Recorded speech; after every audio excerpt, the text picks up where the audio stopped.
तो फिर क्रिया योग क्या है? क्रिया और योग दो शब्दों से मिला है। ये योग की तरह नहीं दिखता क्योंकि ये क्रिया योग है। ये आसन की तरह नहीं दिखता है क्योंकि ये क्रिया योग है। और ना ही ये सिंपल प्राणायाम की तरह दिखता है क्योंकि ये क्रिया योग है। क्रिया यानी कि एक्शन है और योग तो गिफ्ट है। योग वो प्रसाद है जो हरि हमें दे रहे हैं। जब हम यम नियम आसन प्रत्याहार और पूरी जर्नी कंप्लीट करके ध्यान और समाधि जैसे गिफ्ट को रिसीव करते हैं हरि से, वहीं पे प्रेम घटित होता है। वही योग है और योग का अर्थ ही प्रेम है। और इसका अर्थ ये हुआ कि जो हमें तो सभी कुछ प्रेम ही तत्व है। क्रिया योग एक माध्यम है कि वो अपनी स्वयं की एनर्जी को, अपने अंदर के ब्रह्म तत्व को जगा देता है, पर व्यक्ति ये भूल जाता है कि सबसे सुदृढ़ एनर्जी इस समग्र विश्व की, ब्रह्मांड की, उसी के स्वयं के अंदर है। तो वाइटल क्रिया योग ये वास्तव में है क्या सर? वाइटल क्रिया अति विशिष्ट, अति विशेष रूप है जिसमें आप फील करते हैं कि आप एक सेकंड भी खाली नहीं बैठे। एक 6x6 के एरिया में ही आप इतना हरि और गुरु तत्व से मिल जाते हैं कि फिर जो एक्सपीरियंशियल ब्लिस आपके पास आता है, उसकी जो जर्नी, उसकी जो यात्रा है, वो वाइटल क्रिया योग है।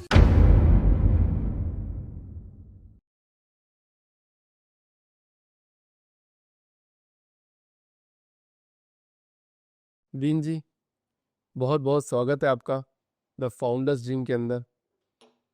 फाउंडर्स एक ऐसा इंसान है सर जो दुनिया बदलने की ताकत रखता है।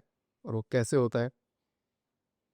कुछ ना कुछ इनोवेशन करने का हमेशा उसमें जज्बा रहता है कि मैं कुछ नई चीज़ बनाऊँ। समाज का उत्थान ही, समाज को एक सही दिशा में, समाज को नई चीज़ देना ही एक फाउंडर्स का परम कर्तव्य होना चाहिए, और वो शायद है। बिल्कुल। और जितने फाउंडर्स हैं उन्होंने ही पूरे देश को संभाल रखा है। आप चाहे किसी भी देश में चले जाओ, ये आत्माएं ऐसी होती है, ये सबसे ऊपर की तरफ आत्माएं होती है। तभी तो वो बिलियनर्स लोग, जब हम थोड़ी देर पहले बात कर रहे थे, वो सब लोगों को नौकरी देते हैं नीचे नीचे नीचे नीचे। एकदम उचित। तीन जी, बहुत बहुत स्वागत है आपका। नहीं नहीं अभिषेक जी, ये जो आपने पंजाबी में से उपराला कहते हैं, उदम कहते हैं, ये जिस प्रकार का प्रयास है, ये इतनी आत्माओं को सजग कर रहा है कि हाँ, उनके पास भी एक कर्म है जो वो पनपा सकते हैं, अंकुरित कर सकते हैं, बढ़ा सकते हैं। तो मैं इतना ही कहना चाहता हूँ कि बहुत धन्यवाद है। एक छोटी सी बात से शुरुआत करेंगे। अपन थोड़ी देर पहले बहुत सारी चीज़ डिस्कस कर रहे थे। पूरा स्टेज आपका है सर। मैं तो सर सवाल पूछूंगा आपसे, बस इनिशियल में थोड़ा सी मैं कुछ बात रखना चाहता हूँ।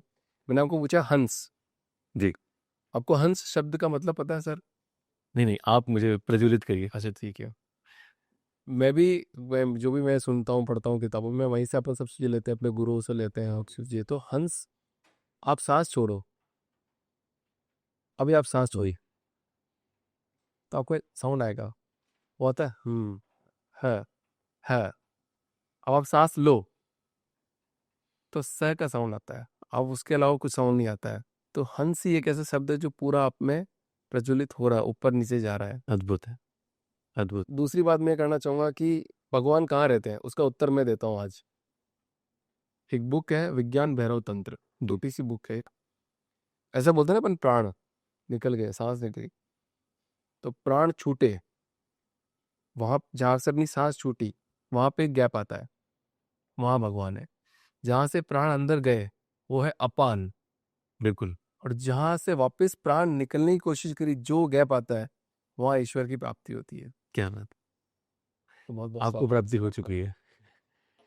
नहीं नहीं, इसी इसी इसी ही उपलक्ष्य से, इसी ही प्राण तत्व के लिए ही इस प्रकार का आप मान लीजिए कि ये उतर के जो भगवान ने प्रसाद दिया है, जो गुरुओं ने प्रसाद दिया है, जो हनुमान जी ने प्रसाद दिया है, उसी को वितरण करने के लिए ये क्रिया योग का, वाइटल क्रिया का एक नए कंटेक्स्ट में, एक ज्ञान के माध्यम से, क्रिया के माध्यम से, योग के सच्चे मीनिंग के साथ इसको प्रवाहित करने का बस प्रयास है। तो वाइटल क्रिया योग ये वास्तव में है क्या सर? यहीं से पॉडकास्ट की अपन शुरुआत करते हैं। तो जी। आपने मतलब कैसे सोचा कि वाइटल क्रिया योग एक नया शब्द है, लोगों तक कैसे पहुंचाएंगे? तो अगर हम आरंभ करने से पहले यूँ सबसे पहले क्योंकि इसमें परम तत्व की बात होने वाली है, तो परम तत्व के समय लोग मंगलाचरण करते हैं। तो मैं चाहूँगा कि आप 5 मिनट इसे अनुभव करें, मंगलाचरण को। ठीक है। एक ओंकार सतनाम कर्ता पुरख निर्भव निर्वैर अकाल मूरत अजूनी सैभम गुर प्रसादम। एक कृष्णन सर्वदेवा देव देवात आत्मा आत्मा वासुदेवस जेको जन पेयो नानक ताका दास है सोई निरंजन देयो। कुंभे बद्धा जल रहे जल बिन कुंभ न होए ज्ञान का बद्धा मन रहे गुर बिन ज्ञान न होए। ईश्वरः परम कृष्ण सच्चिदानंद विग्रह अनादिरादिर गोविंद सर्व कारण कारणम गोविंदमादि पुरुषम तमहं भजामि। भवत बाधाम राधाम सहस्रमुचे सहचरी राधा रसुधा सिंधु राधा सौभाग्य मंजरी राधा ब्रजांगना मुख्या राधैव राध्यते मया। ओम गंगणपतये नमः। ओम श्री महागणपतये नमः। ओम वक्रतुंड महाकाय सूर्यकोटि समप्रभा निर्विघ्नं कुरु मैं देव सर्वकार्येषु सर्वदा। कृष्ण पिंगुलम नारायणाय विद्महे वासुदेवाय धीमहि तन्नो विष्णु प्रचोदयात्। ओम शुक्लांबरधरं विष्णुं शशिवर्णं चतुर्भुजं प्रसन्नवदनं ध्यायेत् सर्वविघ्नोपशान्तये। ओम नमो भगवते वासुदेवाय।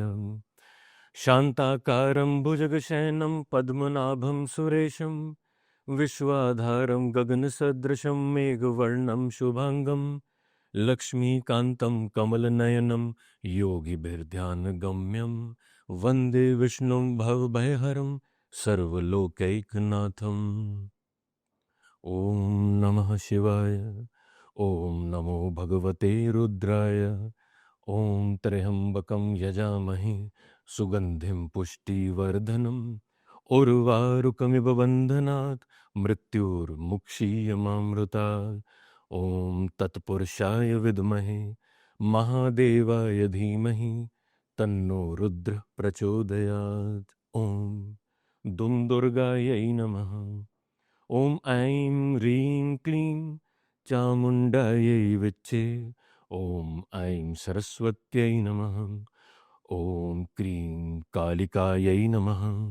ओम श्रीं ह्रीं श्रीं कमले कमलालये प्रसीद प्रसीद श्रीं ह्रीं श्रीं। ओम श्री महालक्ष्मै नमः। ओम सर्वमंगल मांगल्ये शिवे सर्वार्थ साधिके शरण्ये त्र्यंबके गौरी नारायणी नमोस्तुते। ओम सूर्याय नमः। ओम चंद्रमसे नमः। ओम भौमाय नमः। ओम बुद्धाय नमः। ओम गुरुवे नमः। ओम भार्गवाय नमः। ओम शनैश्चराय नमः।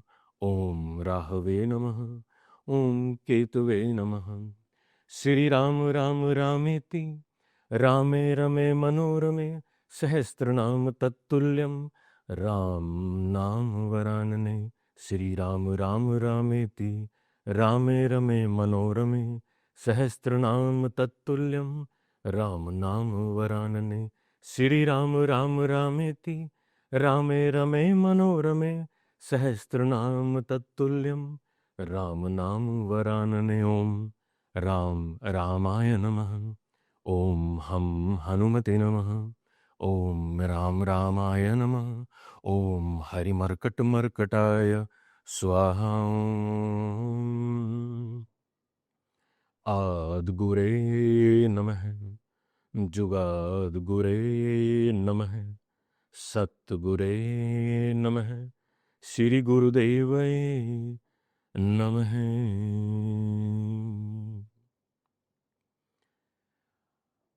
अभिषेक जी, वाइटल क्रिया एक ऐसा परम तत्व का संपूर्ण भगवान तत्व का एक ऐसा प्रयास है जो आगे चर्चा का विषय के थ्रू, ज्ञान के विषय के थ्रू, आपके स्वयं जो आपने रत्न प्राप्त करे हुए हैं उनके थ्रू हम ये बताना चाह रहे हैं कि योग और क्रिया योग जिस प्रकार का आपको औषधि आज के हिसाब से जो प्रोपल्शन देता है, जो क्लींजिंग, डीप क्लींजिंग बॉडी में लाता है, डिटॉक्सिफिकेशन करता है, जो सभी प्लैनेट्स को, जो व्यक्ति आज सभी प्लैनेट्स में भटके हुए हैं, सभी प्रकार की फ्रीक्वेंसीज में भटके हुए हैं, सभी को अनंत सुखों की जो एक मणि है वो क्रिया योग है।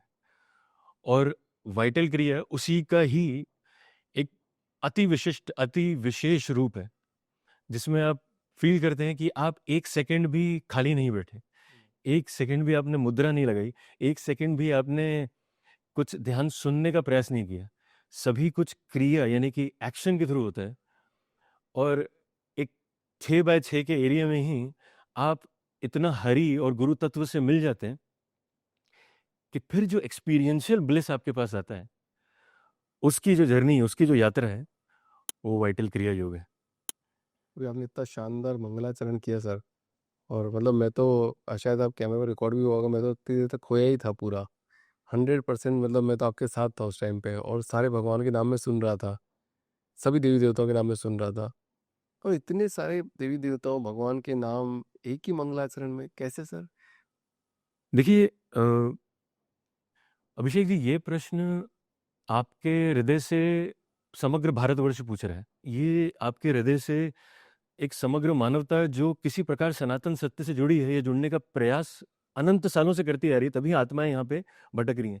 ये वो प्रयास है जो मतलब वही ही जो हमको परम सत्य से जुड़ने वाला है।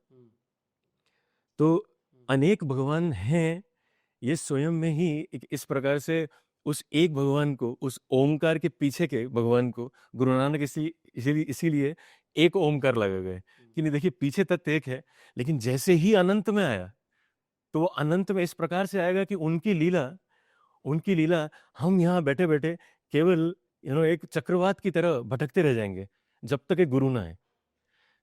एक शाक्त हैं, उन्होंने पूछा कि अरे, एक गण से पूछ रहे हैं, गण से जो गणेश जी को परम तत्व मानते हैं, और उनके दर्शन हुए हैं उन्हें, वो बहुत आगे बढ़ गए हैं। अब ये शाक्त जो हैं, जो माँ में यकीन करते हैं, वो बोल रहे हैं, अरे तुम गणपति में यकीन करते हो, बहुत सुंदर है, बहुत सुंदर है, गणपति जी महागणपति हैं। लेकिन देखिए क्या है ना, माँ दुर्गा के तो बेटे ही हैं, माँ दुर्गा के तो बेटे ही हैं, लेकिन हाँ आप करिए। इतने में एक शैव आता है, वो शैव उन्हें बोलता है, अरे आप बात देखिए, बहुत निर्मलता, बहुत प्रेम की करे, माँ दुर्गा सभी कुछ चला रही हैं, लेकिन देखिए है तो शिव की अर्धांगिनी है ना, शिव के बगैर शक्ति कैसे आएगी, मैटर के बगैर एनर्जी कैसे आएगी। इतने में ये वैष्णव आ गए। वैष्णव बोले, देखिए शिव जी तो समाधि में रहते हैं, और पूछिएगा उनसे तो क्या बोलते हैं, सारा टाइम राम राम बोलते रहते हैं। ये जो एक चक्रवात चला के रखा हुआ है कि मैं गण हूँ, मैं शाक्त हूँ, मैं शैव हूँ, मैं वैष्णव हूँ, इतने में हनुमान जी प्रकट हो जाते हैं। हनुमान जी ये बोलते हैं, जिस प्रकार से जो हनुमान जी का जो राम जी से जो एकमिकता है, तो इतनी एकमिकता है कि स्वयं पार्वण पुरुषोत्तम राम उनके लिए स्तोत्र, उनके लिए जो पंचमुखी स्तोत्र भी है, और जो हमारे सभी जो बड़े अष्टकम षटकम है, उनके लिए उसके जो ऋषि माने जाते हैं, जब मंत्र को धारण किया जाता है तो ऋषि का नाम सबसे ऊपर लिया जाता है। तो जब आप अपने शिरों में, अपने चोटी पे जब ऋषि को धारण करते हैं, तो वो उसका आपको मिलेगा कि वो श्री रामचंद्र जी ऋषि हैं, और फिर हनुमान जी का स्तोत्र शुरू हो रहा है। इसका मतलब श्री राम जी ने उनके अंदर क्या देखा है। तो यहाँ पे जो हम भटके हुए हैं, हम लोग बोलेंगे, देखिए शंकर सुवन केसरी नंदन, मतलब हनुमान जी तो शिव जी की साक्षात है। जैसे ये शब्द आएगा वैसे ही अगर भेद खुलना चाहे तो इस प्रकार से खुलता है कि जैसे जब पंचमुखी हनुमान जी का सामने चरित्र आता है, और जब प्रेम उमड़ता है, और हम आगे बात करेंगे कि किस प्रकार से दर्शन होते हैं, स्वप्न दर्शन, ध्यान दर्शन और प्रत्यक्ष दर्शन। जैसे हनुमान जी का तत्व सामने आता है, पंचमुखी जी का, वैसे ही हमको दिखते हैं, ओ नरसिंह जी, ओ हयग्रीव जी, ओ गरुड़ जी, ओ वराह जी। तो अब उसी ही भक्त में दुविधा आ गई, जो अगर शाक्त रूप से आया, शैव रूप से जो भक्त आया था, उसके अंदर अब प्रश्न आ गया, नहीं मैं तो शिव मान के आया था हनुमान जी को, ये तो साक्षात विश्व रूप के मिनी वर्जन शिव, ये तो पूरे विश्व रूप के दर्शन दे रहे हैं मुझे। इसी चक्रवात को सॉल्व करने के लिए गुरु लोग आते हैं कि तुम किसी एक टहनी को पकड़ के रूट तक पहुंच जाओ। इस उल्टा वृक्ष है, भगवान कृपा करते हैं 15वें अध्याय में भगवत गीता जी के, उसमें बोलते हैं कि देखिए ये वृक्ष ही उल्टा है, कि इतना उल्टा वृक्ष और इतना फैला हुआ वृक्ष है कि हमें शीघ्र अति शीघ्र उस टहनी से होते हुए उस जड़ तक पहुंचना है, और जड़ को काट देना है, माया को काट देना है, और मेरे पास तक पहुंच जाना। और क्रिया योग यही करता है। क्रिया एक सुपर स्पीड, एक हाइपर स्पीड के साथ आपके जप के माध्यम को, आपके किसी भी अज्ञान के माध्यम को, आपकी किसी भी इच्छा को, वो एक प्रोपल्शन, जो हमने बोला था, एक रॉकेट की तरह हमने चैनल खोलने का भी प्रयास किया है, उसका नाम है रॉकेट टू गोलोका। तो रॉकेट टू गोलोका में सीधा जो परम तत्व जो राधा रानी जो भक्ति के रूप में देती हैं, उसी को संचार करने का प्रयास है। कहने का मतलब इस चक्रवात से निकलने का जो तरीका है, वो भगवत प्राप्ति का जो मूल तरीका है, जो स्तोत्र पे वापस जाना है कि भगवान वो अनंत में एक ही है, वो गुरु के माध्यम से प्राप्त होगा। तो जिस तरह से आपने बोला कि एक पेड़ उल्टा लटका है, वह टहनियाँ बहुत एक रूट है। छोटी सी बात और याद आ गई है, जैसे बच्चे होते हैं, देखिए अब उनको पता है कि वो पढ़ाई लिखाई करेगा तो वो कुछ ना कुछ बनेगा, मतलब एंड रिजल्ट मतलब रूट तक पहुंचेगा। तो बहुत सारी चीज़ें होती है, कोई कुछ कुछ कुछ कुछ करेगा। बच्चा बोलता है मेरे को नहीं जाना है, मेरे को स्कूल नहीं जाना, मेरे को ये नहीं करना, मेरे को नहीं करना, फिर भी एज ए माँ बाप हम बोलते हैं कि नहीं आपको जाना ही पड़ेगा, करना ही पड़ेगा, पढ़ाई करनी पड़ेगी, अच्छे नंबर लाने ही पड़ेंगे। तो ये सब टेंट्रम करने पड़ेंगे वो उस स्टेज तक पहुंचने के लिए। एकदम परम सत्य। करेक्ट।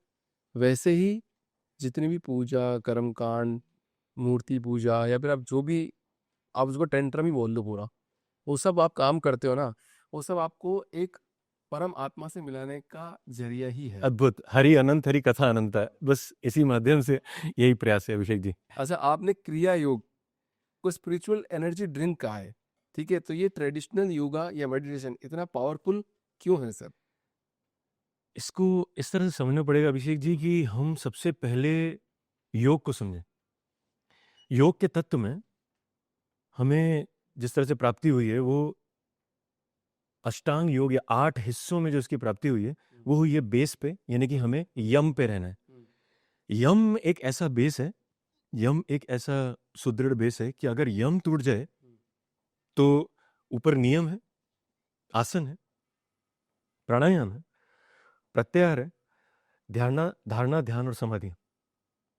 अगर व्यक्ति विशेष नियम को पकड़ ले, यम से ऊपर जो नियम है उसको पकड़ ले, और नियम में कहे कि देखिए मैं माता पिता के चरण छुए बगैर बाहर नहीं जाता, मैं रोज ब्रश करता हूं, और रात्रि को जाके बोले कि देखिए वो मेरी अर्धांगिनी तो है, लेकिन वो चमेली के बगैर मेरा मन नहीं लगता, तो आप यम के आसन को पूरी तरह से भंग कर दिए।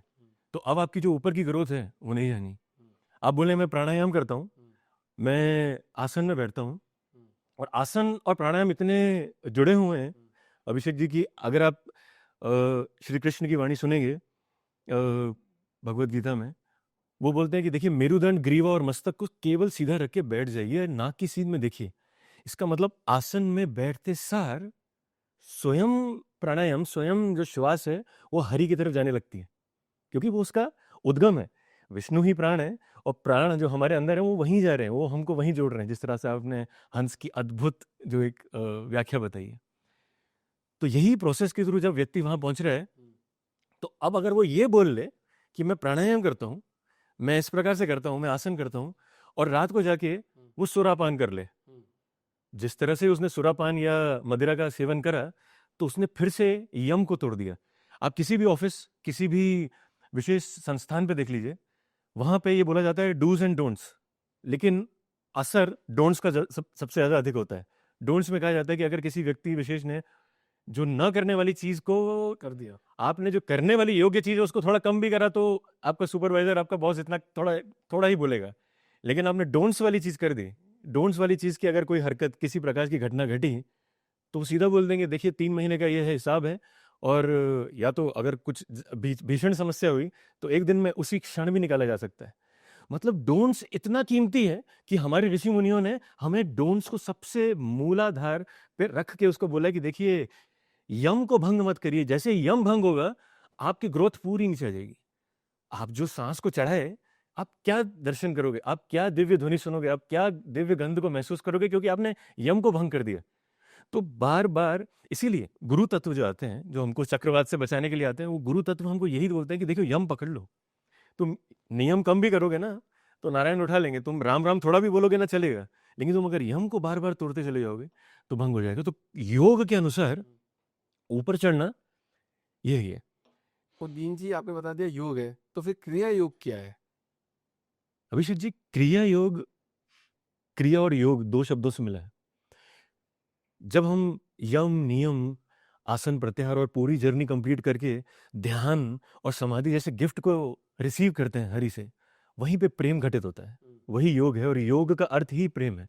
और इसका अर्थ ये हुआ कि जो हमें क्रिया करनी है, यानी कि हमें जो एक्शंस लेने हैं, वो उसी अनुसार हो, उसी पटल पे हो कि हम प्रेम को सार्थक कर सकें हरि के साथ। तो सभी कुछ प्रेम ही तत्व है। अगर सर सब कुछ प्रेम ही है, तो रावण भी तो अपने आप में डिवाइन थे। क्या बात है अभिषेक जी, इतनी गहरी सोच।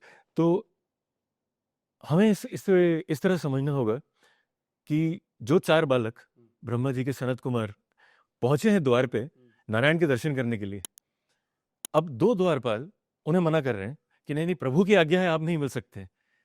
और जब वो वापस जा रहे हैं और प्रभु आ रहे हैं, प्रभु स्वयं में त्रिकालदर्शी हैं, प्रभु स्वयं में सब कुछ संचालन कर रहे हैं, लेकिन जैसे ही प्रभु बाहर आए तो प्रभु बोल रहे, अरे ये किस प्रकार का शोर था कि मेरे कोई आया था मुझसे मिलने?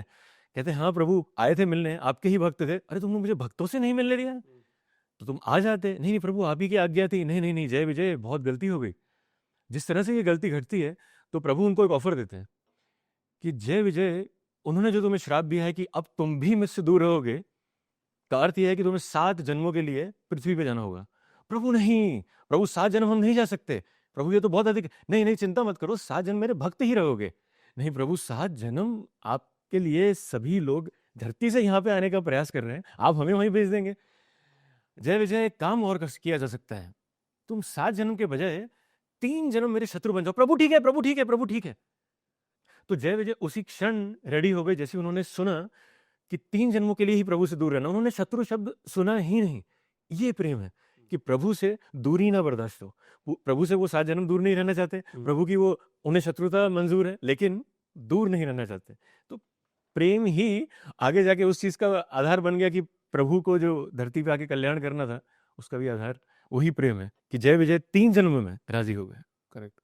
तो मतलब मान लो कि प्रेम भी जाग गया, पवित्रता भी आ गई, सब कुछ हो गया, और उससे होगा क्या सर? तो अभिषेक जी, जैसे ही क्रिया योग का अभ्यास बढ़ता है, जैसे ही पवित्रता और प्रेम डिटॉक्सिफाई करने लगते हैं शरीर को, तो हमारे सभी 6 के 6 सेंसेस खुलने में लग जाते हैं। 6 कैसे हो गए सर? 5 है ना। तो अभिषेक जी, श्री कृष्ण कृपा करते हैं 15वें अध्याय में भगवत गीता जी के, और अर्जुन जी को समझा रहे हैं कि अर्जुन, मनः षष्ठानि इंद्रियाणि प्रकृति स्थानी कर्षति, कि आत्मा मन को लेके प्रकृति की जो ये सभी प्रकार की सुविधाएं, इनका भोग करती है, इसमें विचरण करती है। तो जो लोग कहते हैं कि हमारा एक इंट्यूशन है, एक हाई लेवल का इंट्यूशन है, अरे मुझे ऐसा लग रहा है कि इस प्रकार का घटित होगा, मैं ये सोचता हूँ कि ये प्रकार का काम बन जाएगा। खासकर माताएं, वो जो कहती हैं, वो कहती हैं देखिए हो जाएगा।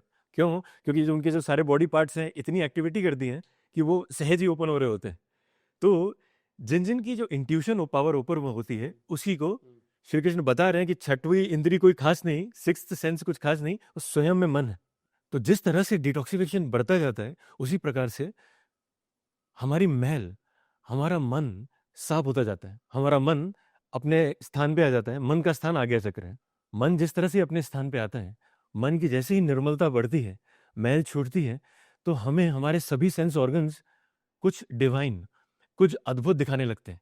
जैसे कि कुछ लोगों के लिए माथे पे अंधेरा हटता जाता है और ज्योत प्रकट होती जाती है, दरवाजा दिखने लगता है, कुछ भूमिका बनने लगती है, किसी प्रकार का दर्शन स्टार्ट हो जाता है। जब कान की बात होती है तो उसको बोलते हैं दिव्य ध्वनि, यानी कि अनहद या अनाहत। अनाहत अर्थात जो किसी चोट के कारण नहीं बज रहा है, वो तो बस बज ही रहा है, हम उसको उपलब्ध हो जाते हैं और वो घुंघरू से स्टार्ट होता है, वो शंख के रूप में फैलता है और वो ओम बन जाता है, और फिर आपको ये भी पता चलता है कि वो ओम का स्वर बजा कौन रहा है। इसी प्रकार से इस प्रकार के क्रिया योग के जो साधक हैं कि उन्हें दिव्य गंध की प्राप्ति होती है। दिव्य गंध यानी कि वो 20 साल पहले किसी फ्लावर वैली गए थे, उन्हें वो गंध अब महसूस होती है उनके कमरे में बैठ के। कोई बोलता है कि नहीं, मैं हवन की स्मेल महसूस कर सकता हूँ।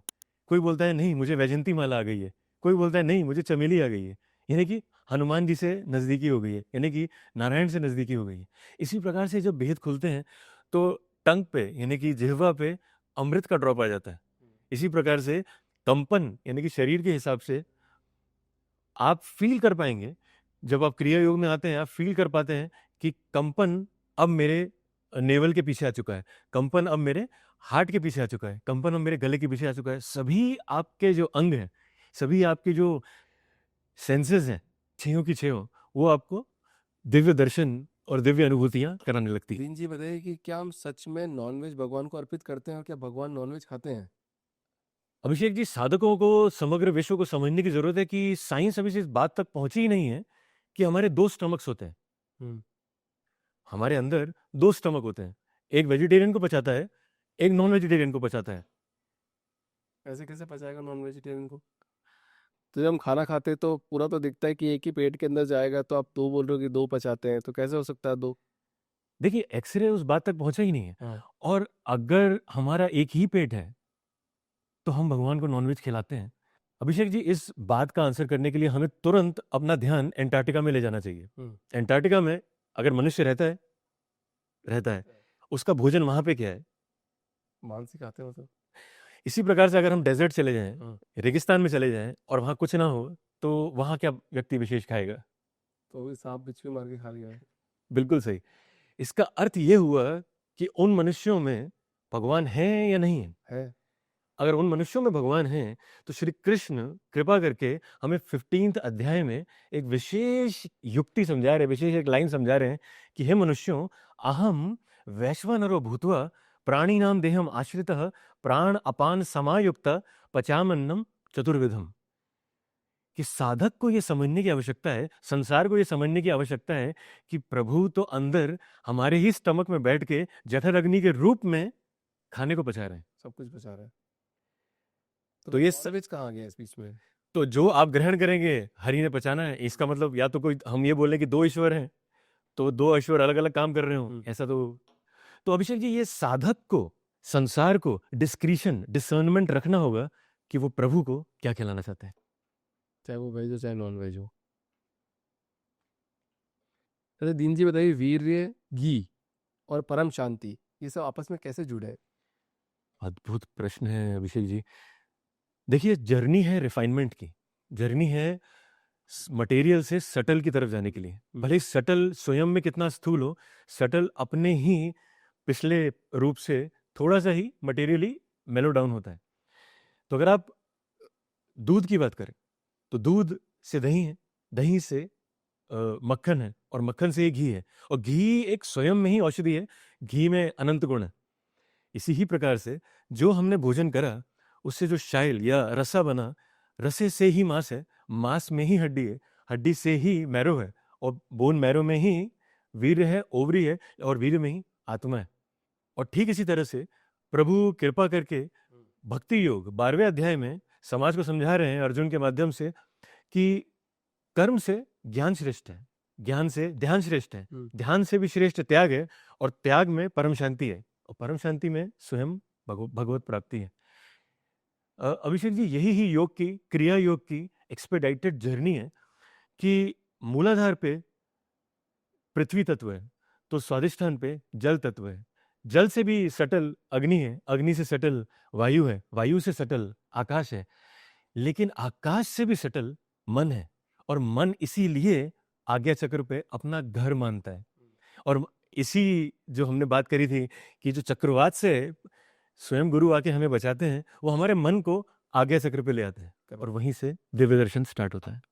सब लोग आजकल मैनिफेस्टेशन की बात करते हैं, बट मैनिफेस्टेशन में सब लोग फेल हो जाते हैं। तो क्या वाइटल क्रिया योगा उसमें कोई मदद कर सकता है? अभिषेक जी, मैनिफेस्टेशन का जो मुख्य सूत्र है, जो लोगों को हाल फिलहाल में ही समझ में आया है कि जब मैनिफेस्टेशन की आंधी आई है, तो लोग ये जान पा रहे हैं कि उन्हें मनसा वाचा कर्मणा, हमारे ऋषियों की बोली हुई वाणी को समझना होगा और उसी को इम्प्लीमेंट करना होगा।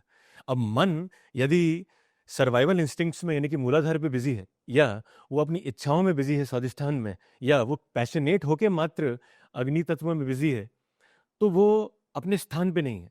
यानी कि मन अपने स्थान पे नहीं होगा, तो मन वो परम शक्ति से, सुप्रीम एनर्जी से, प्रभु पारब्रह्म से वो मांग ही नहीं पाएगा, वो कन्वर्सेशन ही नहीं कर पाएगा, जहां से उसकी सार्थकता, जो उसका वचन और कर्म चाहते हैं करना, उसका मन उतना ही सुदृढ़ होके करे। तो दीन सर, आप बात करते हो, हमेशा फ्रीक्वेंसी की बात करते हो, एनर्जी फील्ड्स की बात करते हो, तो आपके अकॉर्डिंग ये वाइटल क्रिया इन सब वाइब्रेशन को कैसे प्रभावित करती है? अभिषेक जी, फ्रीक्वेंसीज को समझना होगा। यदि हम एक घर में हैं, तो वहाँ वाईफाई की भी फ्रीक्वेंसी हमें प्रभावित करती है, हमें अप्लायंसेस की भी फ्रीक्वेंसी प्रभावित करती है। इसी प्रकार हमें एस्ट्रोलॉजिकल फ्रीक्वेंसी से, यानी कि ग्रहों की, नक्षत्रों की, राशियों की भी फ्रीक्वेंसीज हमें प्रभावित करती है। लेकिन यही फ्रीक्वेंसीज अनंत युगों से सभी को प्रभावित करती आई हैं। न्यूमरोलॉजी की भी फ्रीक्वेंसीज 1 2 3 4 5 सभी अंकों की फ्रीक्वेंसी सभी को प्रभावित करती आई हैं। तो क्या व्यक्ति कर्म छोड़ के बैठ जाए? और इसीलिए उसे एक कर्मठ योगी, कर्म को साधने वाला बनना पड़ेगा। क्रिया योग एक माध्यम है कि वो अपनी स्वयं की एनर्जी को, अपने अंदर के ब्रह्म तत्व को जगा देता है। पर व्यक्ति ये भूल जाता है कि सबसे सुदृढ़ एनर्जी इस समग्र विश्व की, ब्रह्मांड की, उसी के स्वयं के अंदर है। जो ब्रह्मंडे सोई पिंडे, जो खोजे सो पावे, पीपा प्रणवय तिसे सरे वो सदगुरु होए लखावे। भगत पीपा जी आप ही के राजस्थान से हैं, और वो सदगुरु माध्यम से ये बता रहे हैं कि यत ब्रह्मंड तत्पिंड, यानी कि सबसे सशक्त एनर्जी, सबसे मूल्यवान प्राण हमारे ही अंदर है, और यही ही सबसे बड़ी फ्रीक्वेंसी है। इसलिए व्यक्ति विशेष को भय से मुक्त होके अपने कर्मठ पथ पे अग्रसर होना चाहिए। अच्छा सर, आपने इतनी सारी बातें तो बता दी वाइटल क्रिया योगा की कि ऐसा होता है, अपना शरीर मन यहाँ पे होता है कि, पर वाइटल क्रिया योगा में वास्तव में क्या महसूस होगा किसी को? कोई एक्सपीरियंस शेयर कर सकते हो यहाँ पे? अभिषेक जी, ये योग की तरह नहीं दिखता है, क्योंकि ये क्रिया योग है। ये आसन की तरह नहीं दिखता है, क्योंकि ये क्रिया योग है। और ना ही ये सिंपल प्राणायाम की तरह दिखता है, क्योंकि ये क्रिया योग है। अर्थात इसमें लगातार मूवमेंट्स हो रही हैं। क्रिया यानी कि एक्शन है, और योग तो गिफ्ट है, योग वो प्रसाद है जो हरि हमें दे रहे हैं। अर्थात आप जब एक 6x6 के आसन पे, बेडिंग पे, योगा मैट पे, जब आप सभी प्रकार के आसन करते हैं, मुद्राएं करते हैं, मूवमेंट्स करते हैं, तो ध्यान, मुद्रा, आसन, प्राणायाम और धारणा एक साथ घटित होते हैं। इसका ज्ञान आपको क्रिया सिखाने वाले इंस्ट्रक्टर जब देते हैं, तो वो ये सभी पांचों प्रमाणों के साथ देते हैं। तो जब उस प्रकार से मूवमेंट होती है, तो और जब आप रिलैक्स होकर बैठते हो एंड में, उसी समय अनुभव स्टार्ट होता है, और वही प्रसाद है, और वही डिटॉक्सिफिकेशन है, और उसी से आपके दिव्य दर्शन और दिव्य यात्रा प्रारंभ होती है, और वहीं पे मैनिफेस्टेशन क्रियान्वित होती है। आप जिस मार्ग पे चल रहे हैं वो एक सॉलिड मार्ग है कि लोगों ऐसी माया में उलझे हुए हैं जहाँ पे उनको खुद का ज्ञान नहीं हो पा रहा है कि मैं कौन हूँ, मैं इस दुनिया में क्यों आया हूँ और क्या कर्म कर सकता हूँ। उस दिशा में आप लोगों को ले जा रहे हैं। सो दीन जी, बहुत बहुत धन्यवाद आपका इस शो में आने के लिए, द फाउंडर्स टीम। और मैं चाहता हूँ कि इंडिया में 13 करोड़ अभी व्यापारी है राइट नाउ, जो फाउंडर्स हैं, जो बिजनेस करते हैं। मैं चाहता हूँ कि 100 करोड़ लोग व्यापार करें, और उसकी एक दिशा है, वो आप उनको लेके जा रहे हो, क्योंकि स्पिरिचुअल कनेक्शन है। अगर किसी आदमी का स्पिरिचुअल कनेक्शन होगा तो शायद वो अपने बिजनेस में, अपने व्यापार में बहुत अच्छा, बहुत ज़्यादा उन्नति कर पाएगा। बट वो क्रिया योगा के बिना आई थिंक संभव नहीं है। तो ज़्यादा से ज़्यादा लोगों को बोलता हूँ कि क्रिया योगा से जुड़े। और बहुत बहुत धन्यवाद सर। बहुत बहुत धन्यवाद अभिषेक जी।